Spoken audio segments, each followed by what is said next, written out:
హరే కృష్ణ. అందరికీ నమస్కారములు. మనము గత కొన్ని రోజులుగా ఈ పురుషోత్తమ మాస సందర్భముగా భగవద్గీత యథాతథములో 15వ అధ్యాయము పురుషోత్తమ యోగము పఠనం చేస్తూ ఉన్నాము.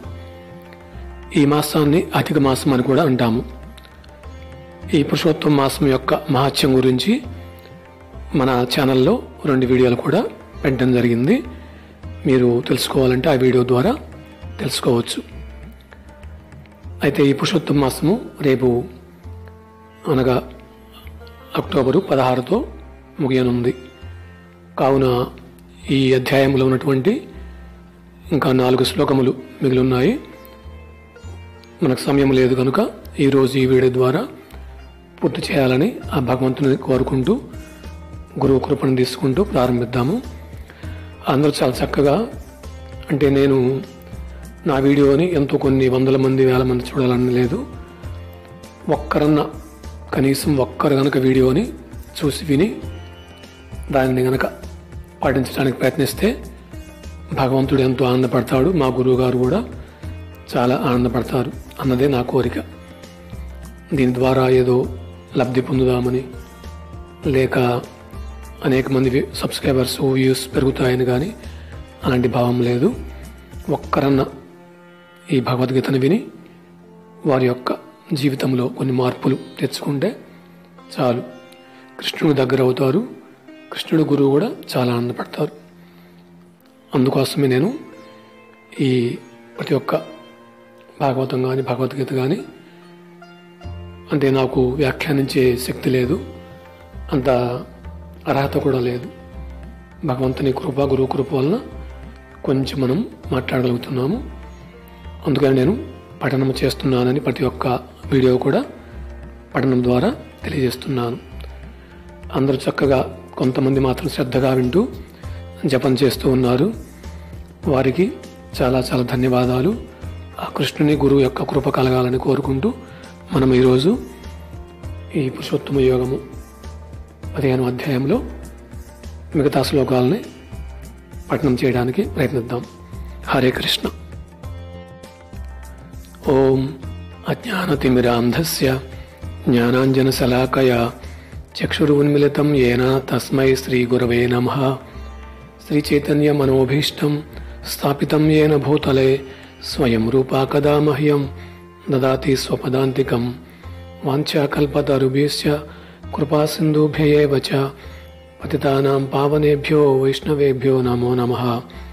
జయ శ్రీకృష్ణ చైతన్య ప్రభు నిత్యానంద శ్రీ అద్వైత గదాధర శ్రీవాసాది గౌరభక్త బృంద.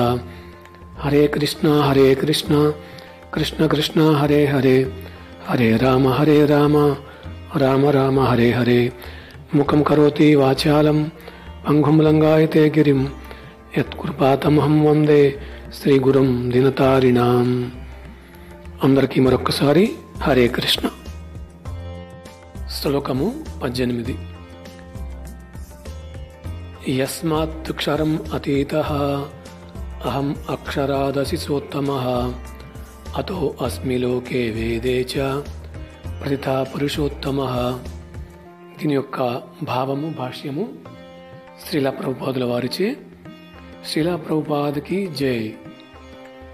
క్షర అక్షర పురుషులకు అతీతుడును ఉత్తమోత్తుడును అగుటచే నేను జగమునందును మరియు వేదములందును పురుషోత్తమునిగా ప్రసిద్ధి నొందితిని. ఇక్కడ శ్రీకృష్ణ భగవానుడు అర్జునుడికి ఈ 15వ అధ్యాయం అంతా కూడా తెలియజేస్తూ ఉన్నాడు. భాష్యము. బద్ధజీవుడు గాని ముక్తజీవుడు గాని ఎవ్వరును దేవాది దేవుడైన శ్రీకృష్ణుని అధిగమింపజాలరు. కనుకనే అతడు పురుషోత్తమునిగా తెలియబడినాడు. దీనిని బట్టి జీవులను మరియు దేవాది దేవుడును సర్వదా భిన్న వ్యక్తులేనని ఇక్కడ స్పష్టమగుచున్నది. వారి ఇరువురి నడుమ భేదం ఏమనగా, జీవులు తమ బద్ధస్థితి యందు కానీ ముక్తస్థితి యందు కానీ పరిమాణమున కానీ దేవాది దేవుని అచింత్యమైన శక్తులను అధిగమింపజాలరు. దేవాది దేవుడు మరియు జీవులు ఒకే స్థితికి చెందినవారు లేదా సర్వ విధములన సమానులని భావించుట సరి అనేది కాదు. వారి ఇరువురి నడుమ ఉన్నతము మరియు సామాన్యము అనడి సమస్య ఎల్లప్పుడూ కొనసాగుతుండును. కనుకనే ఉత్తమ అనుపదం ఇక్కడ ప్రాధాన్యతను సంతరించుకున్నది. ఎవరును దేవాది దేవుని అధిగమింపజాలరు. ఇక్కడ లోకే ఎను పదము పౌరుషాగమమందు అనగా స్మృతుల యందు అని సూచిస్తున్నది. లోక్యతే వేదార్థో అనేనా అనగా వేదముల ప్రయోజనము స్మృతి గ్రంథములచే వివరింపబడినదని నిరుక్తి నిఘంటువు సమర్థిస్తున్నది. పురుషోత్తముడు పరమాత్మ రూపమున వేదముల యందు వర్ణింపబడెను. ఏవమే వైష సంప్రసాదో అస్మ్యాచ్చరీరాత్ సముత్థాయ పరం జ్యోతిరు ఉపసంపద్య స్వేన రూపేణాభి నిష్పద్యతే స ఉత్తమ పురుష అను వాక్యము ఛాందోగ్యోపనిషత్తు 8:12 నందు గోచరించును. ఇది సంస్కృతంలో ఉంది కాబట్టి కొంచెం ఉచ్చరించడం కష్టము. భగవంతుని దయ వల్ల కొంచెము చదవగలిగాం. ముక్త జీవుని దేహము నుండి వెలువడి పరమాత్మ నిరాకార బ్రహ్మజ్యోతిలో ప్రవేశించి తన రూపమున తనదైన స్వరూప స్థితి యందు నిలిచియుండును. అతడే పురుషోత్తముడని దాని అర్థము.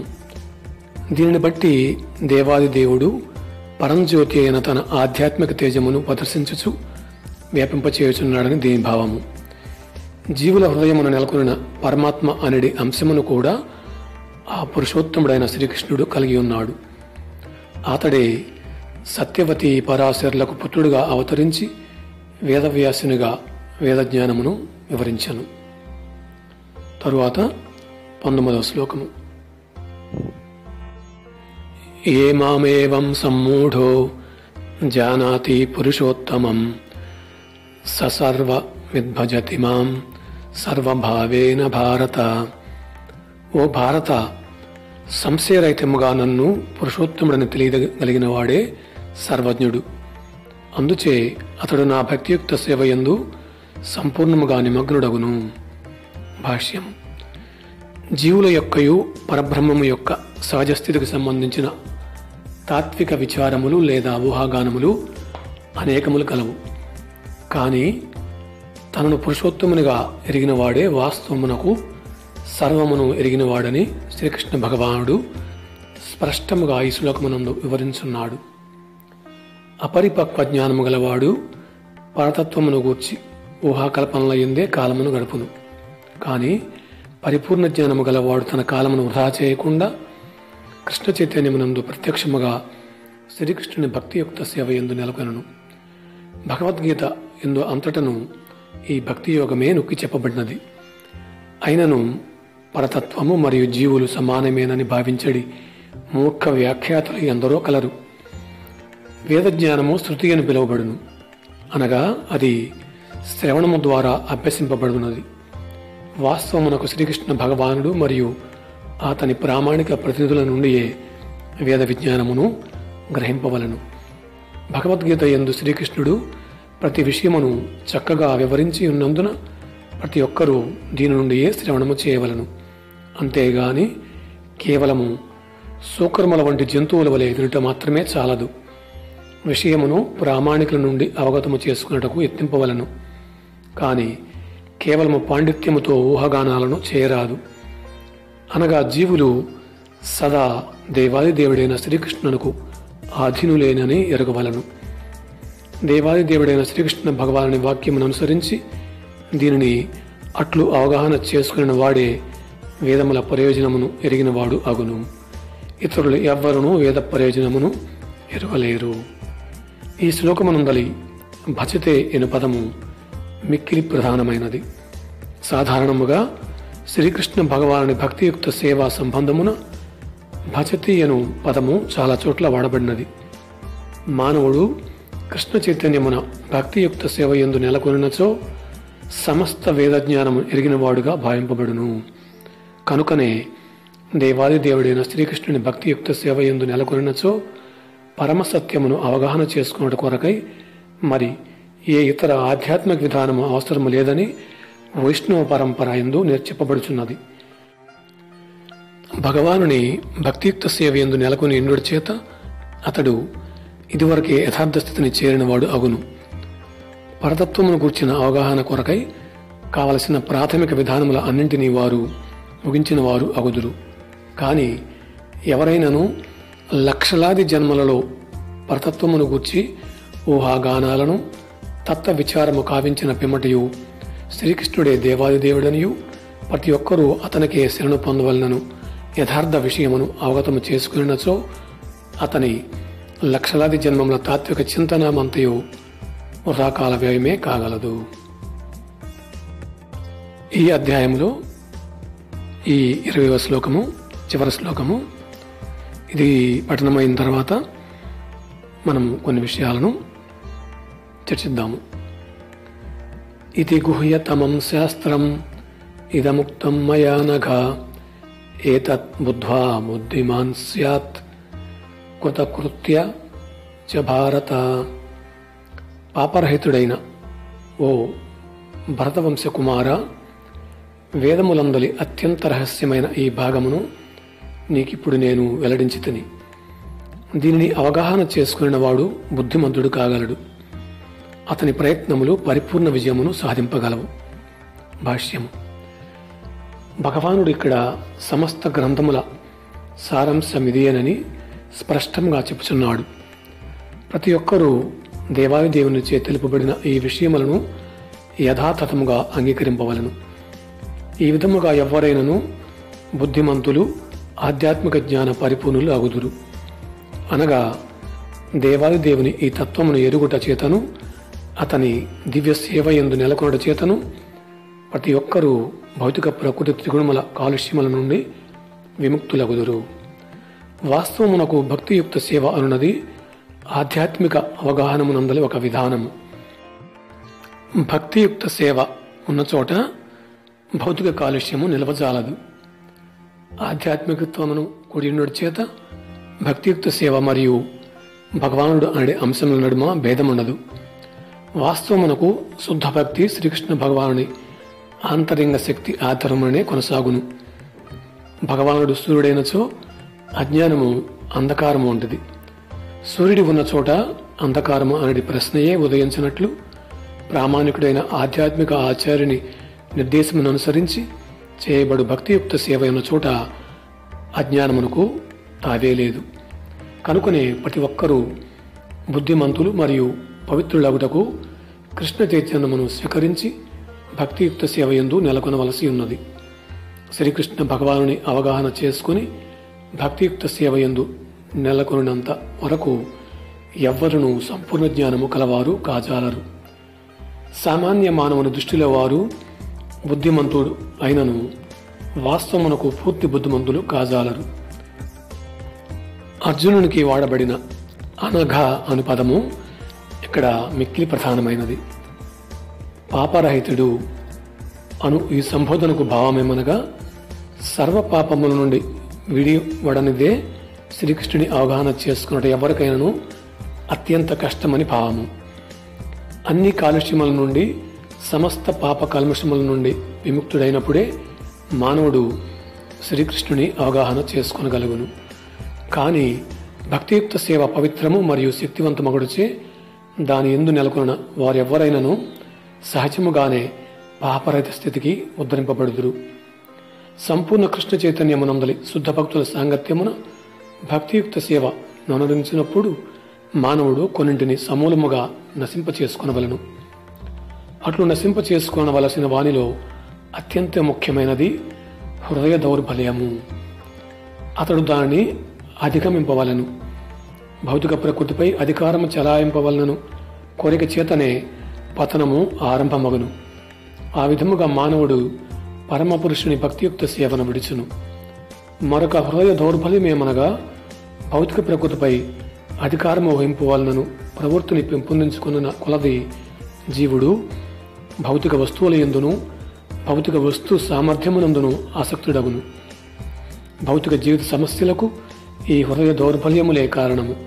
జీవుడు ఈ హృదయ దౌర్బల్యముల నుండి బయటపడే విధానమును ఈ అధ్యాయమునందలి మొదటి 5 శ్లోకములు వర్ణించును. 6వ శ్లోకము నుండి తుది శ్లోకము వరకును గల మిగిలిన భాగము పురుషోత్తమ యోగమును గురించి చర్చించును. శ్రీమద్ భగవద్గీత యందలి పురుషోత్తమ యోగము అను పంచదశాధ్యాయమునకు భక్తి వేదాంత భాష్యము సమాప్తము. హరే కృష్ణ. గురుకృప వలన, భగవంతుని దయ వలన మనము ఈ భగవద్గీత యథాతథములో ఈ పురుషోత్తమ మాసము అనగా ఈ అధిక మాసములో భగవంతుని కృప, గురుకృప దయ వలన ఎన్నిసార్లు చెప్పుకున్నా ఎలాంటి ప్రాబ్లమే లేదు. వారు మాత్రమే దానివలనే నేను ఈ అధ్యాయాన్ని పఠనం చేయగలిగాను. మనము ఎప్పుడు చెప్పుకున్నట్లుగా మన జీవితంలో భక్తిని ఒక భాగం చేసుకోవాలి.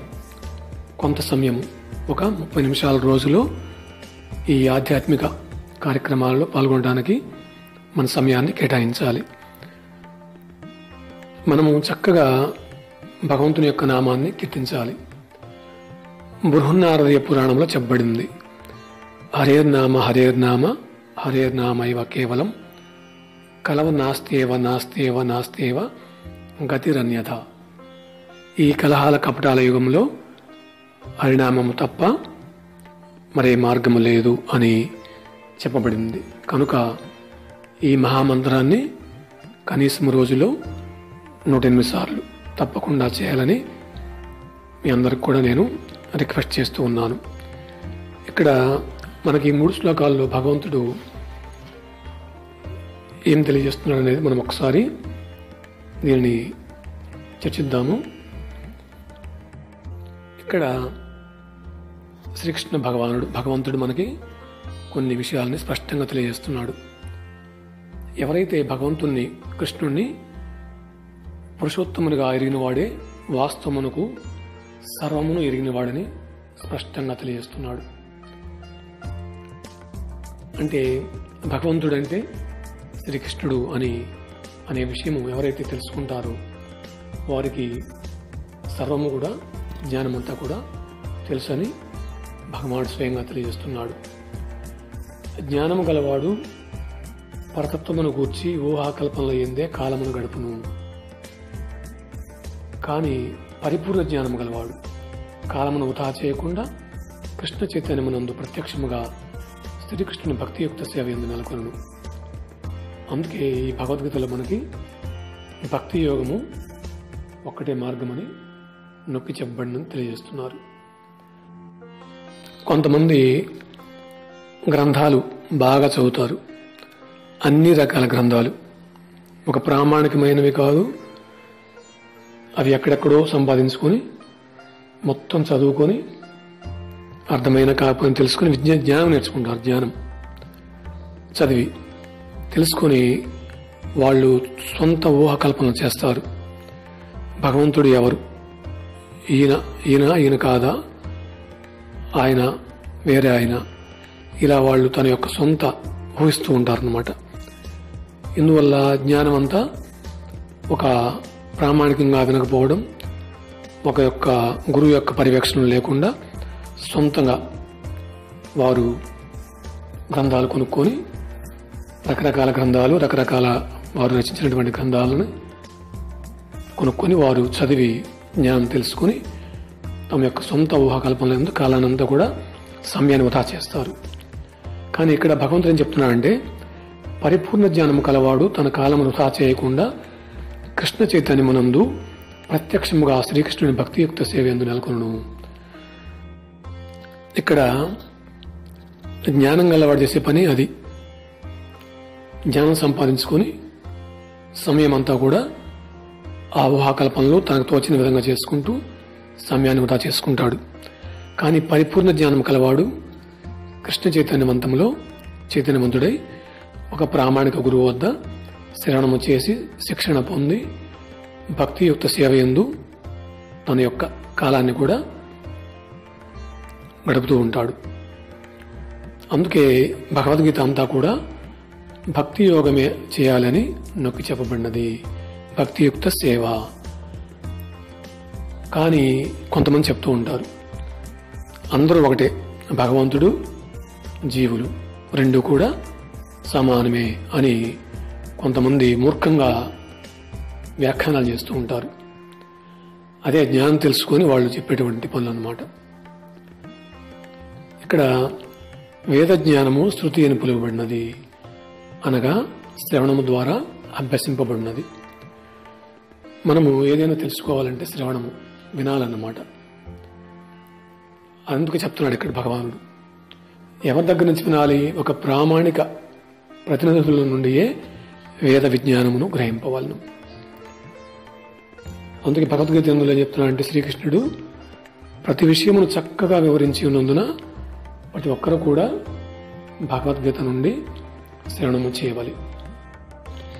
మానవుడు కృష్ణ చైతన్యమునందు భక్తియుక్త సేవ ఎందు నెలకొన్నచో పరమసత్యమును అవగాహన చేసుకున్నట్టు కొరకై, పరమసత్యము అంటే భగవంతుడు శ్రీకృష్ణుడు అనే విషయాన్ని తెలుసుకోవటానికి మరి ఏ ఇతర ఆధ్యాత్మిక విధానము అవసరము లేదని వైష్ణవ పరంపర తెలియజేస్తుంది. భగవానుని భక్తియుక్త సేవందు నెలకొని చేత అతడు ఇదివరకే యథార్థ స్థితిని చేరినవాడు అగును. మనకి భగవంతుడు శ్రీకృష్ణుడు అనే విషయం తెలుసుకున్నామంటే మనము ఆల్రెడీ భక్తియుత సేవ చేస్తూ ఉంటాం. భగవంతుడికి చేస్తున్నప్పుడు ఇక వేరే వాటి గురించి ఆలోచన అనేది అవసరం లేదు. మనకి తెలిసిపోయింది ఇది ఒక్కటే చాలు అనేది. అలా కాకుండా కొంతమంది చేస్తారంటే వాళ్ళు లక్షలాది జన్మలు ఈ పరతత్వం గురించి, అంటే భగవంతుడు ఎవరు, భగవంతుడు ఈయన కాదా అవునా అన్ని గ్రంథాలు చేసి వాళ్ళ ఊహాగానాలు చేసి తత్వాలు చేసి విచారించి అయినప్పటికీ లాస్ట్లో ఏం తెలుసుకుంటారు? వాళ్ళు శ్రీకృష్ణుడు దేవాదేవుడు అని తెలుసుకుంటారు అన్నమాట. అప్పుడు కూడా చివరికి తెలుసుకొని ఆయనకే శరణ పొందాలి అని చివరికి కొన్ని లక్షల జన్మలు అవగతం చేసుకుంటారు. దానివల్ల ఏం ఉపయోగం? లక్షలాది జన్మల తాత్విక చింతన అంతా కూడా వృధాగా, సమయం అంతా కూడా ఇన్ని జన్మలు కూడా వృధా అయిపోతాయి. కానీ భగవంతుడు దేవాదేవుడు శ్రీకృష్ణుడు తెలుసుకొని భక్తియుక్త సేవ చేసుకుంటూ ఉంటే ఇన్ని లక్షల జన్మలు కూడా అవసరం లేదు, ఈ జన్మే చాలా ఆయన చేరటానికి అని మనకి భగవంతుడు ఇక్కడ స్పష్టంగా తెలియజేస్తున్నాడు. భగవంతుడు ఎవరు అని మనము తెలుసుకోవాలంటే మాకు గురువు గారు ఒక చిన్న ఉదాహరణ చెప్తారు. ఒక చిన్న పిల్లవాడికి తన తండ్రి ఎవరు అనేది ఎలా తెలుస్తుంది?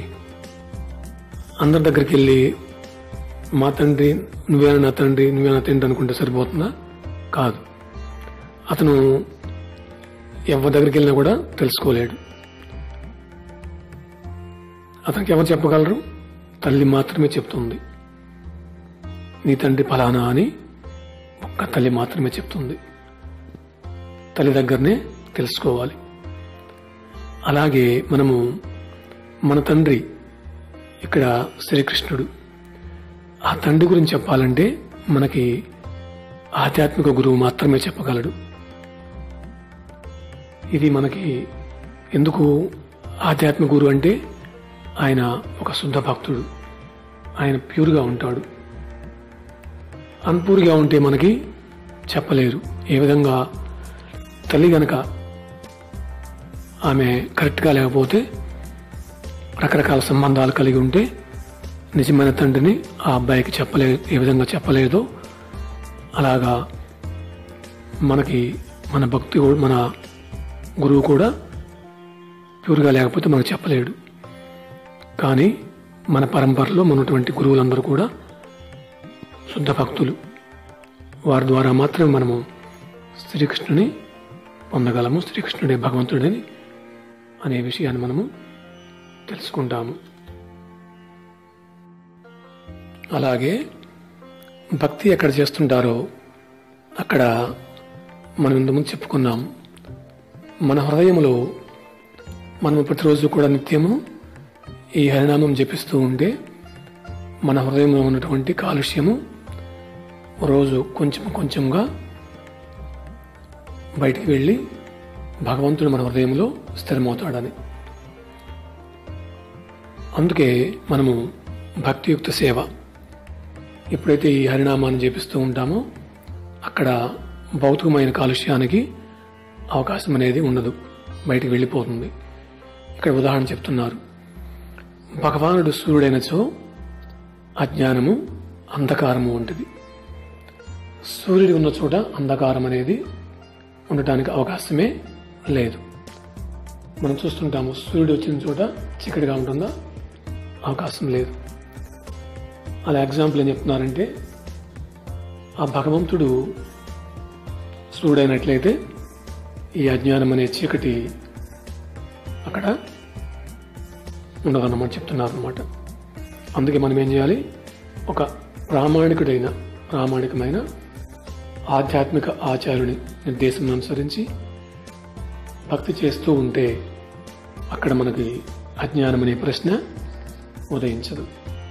కనుక అందరం కూడా మనము పవిత్రంగా కావాలంటే కృష్ణ చైతన్యమును స్వీకరించాలి, హరినామం చేయాలి, భగవద్గీత చదవాలి, భాగవతుల నుండి వినాలి, ఒక ఆధ్యాత్మిక గురువు నుండి చక్కగా శ్రవణం చేయాలి. అప్పుడు మనము సంపూర్ణ జ్ఞానము కలవారం అవుతాము. ఇక్కడ ఇంకోటి చెప్తున్నారు, అనఘ అని పదము. అనఘ అంటే పాపరహితుడు, అంటే సర్వ పాపాలు మనకు తెలియక ఎన్నో పాపాలు చేస్తుంటాము. కనీసం ఇప్పుడు ఈ హరినామం చేయటం వల్ల కొంచెం పాపరహితంగా ఆ పాపాల నుండి బయటపడి శ్రీకృష్ణుని మనం అవగాహన చేసుకోవాలంటే ఈ పాపాల నుంచి బయటపడాల్సిందే. ఎవరైతే ఈ పాపాల నుండి సర్వ పాపాల నుండి విముక్తుడవుతాడో అప్పటి వరకు మనము విముక్తుడు కానిది అసలు భగవంతుని గురించి తెలుసుకోవడం చాలా కష్టమని చెప్తున్నారు. భక్తియుక్త సేవ పవిత్రము మరియు శక్తివంతము. మనం కనుక భక్తిగా చేస్తూ ఉంటే అది అంటే ప్రేమతో, భగవంతునికి ప్రేమతో గురువు మాధ్యమంగా భక్తి చేస్తూ ఉంటే అది ఎంతో శక్తివంతమవుతుంది, అలాగే పవిత్రమవుతుంది కూడా. మనం అప్పుడు ఈ విధంగా చేయడం వల్ల ఈ పాపరహితుడుగా మనము ముద్రింపబడతాము. ఎప్పుడు ఈ విధమైనటువంటి భక్తియుక్త సేవ చేస్తూ ఉంటే. ఎక్కడ ఇంకోటి చెప్తున్నారు, భక్తుల సాంగత్యంలో వక్రం చేయలేం మనం. కొంతమంది భక్తుల సాంగత్యంలో ప్రామాణికమైన ఆధ్యాత్మిక గురువు యొక్క నిర్దేశానుసారం భక్తి చేస్తూ ఉంటే ఈ పాపం అంతా కూడా మనము సమూలముగా నశింప చేసుకోవచ్చు అని చెప్తున్నారు అన్నమాట. అట్లా చేసుకోలేకపోతే ఏమైంది, నాది నేను, మన హృదయంలో ఈ పాపాలతో కూడినటువంటి హృదయం ఉండటం వల్ల నిండిపోయి ఉంటుంది పూర్తిగా మలినం. అప్పుడు మనము నాది నేను అందరిపై, ఆఖరికి ఈ ప్రకృతి మీద కూడా ఆధిపత్యం వహించాలని కోరుకుంటాం. అందరూ నా కంట్రోల్లో ఉండాలి, నేను చెప్పినట్లు నడుచుకోవాలి, నా ఇష్టం వచ్చినట్లు పోవాలి. ఇలా అజ్ఞానంతో ఏదేదో చేసుకుంటూ అధికారం వహించాలి, అధికారము అందరి మీద అంటే పెత్తనం చేయాలి అనే కోరికతో ఒక ప్రవృత్తి పెంపొందించుకుంటాడు. జీవుడు ఏం చేస్తాడు, అప్పుడు ఆ కోరికతో అనేక వస్తువులను సేకరించుకొని ఆ వస్తువులతోటి నాకొక్కడికే ఉన్నాయి, ఇంకెవరికి లేవు, నేనేదైనా చేయగలను, ఇంకెవరు చేయలేరు, మనసులో ఒకటి బయట ఒకటి, ఈ విధంగా ఉంటూ ఈ భౌతిక ప్రకృతి మీద అధికారం చెలాయించాలనుకుంటారు. ఈ జీవుల మీద, వస్తువుల మీద, అన్నిటి మీద కూడా. ఏమై చివరికి ఇలాంటి దురాశ వలన, అలాంటి కోరిక చేతనే నెక్స్ట్ టైం స్టేజ్ పతనం స్టార్ట్ అయిపోతుంది అన్నమాట. పతనం ఆరంభమైపోతుంది. అప్పుడు అతను భగవంతుని గురించి ఆలోచించే ప్రశ్నే ఉండదు, భక్తియుక్త సేవ అనే మాటే ఉండదు.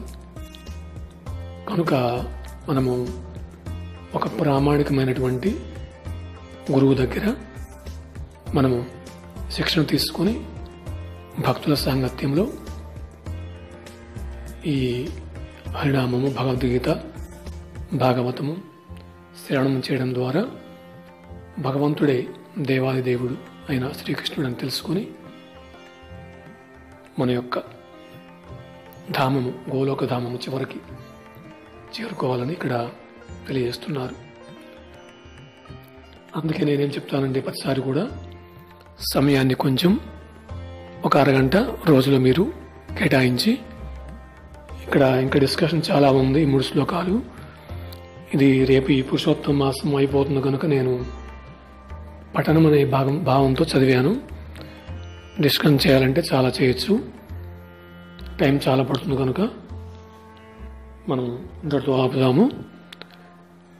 హరే కృష్ణ. మీరు తప్పకుండా జపం చేయాల్సిందిగా కోరుకుంటున్నాను.